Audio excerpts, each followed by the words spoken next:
महत्त्वाची बातमी अशी की सुरेश धसांचा कार्यकर्ता सतीश भोसले उर्फ खोक्याच्या घरावर वन विभागाने बुलडोजर चालवला।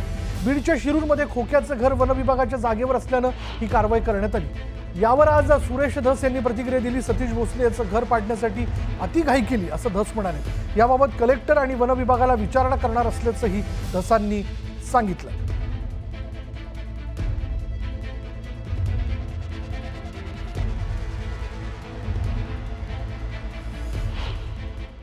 त्याच्यात दोन मतप्रवाह सांगतायत।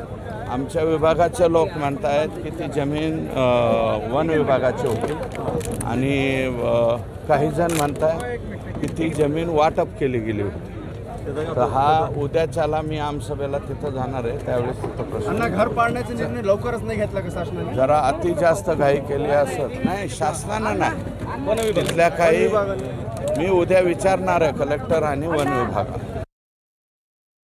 खोक्या उर्फ सतीश भोसलेला घेऊन पोलीस मारहाण करण्यात आलेल्या घटनास्थळी पोहोचले। पोलिसांनी खोक्याला बावी या गावात आणलं आणि याच ठिकाणी ढाकणे यांना मारहाण करण्यात आलेली होती। खोक्यानं ही मारहाण केली होती। क्राईम सीन रिक्रिएट करण्यासाठी पोलीस त्याला या ठिकाणी घेऊन आलेत।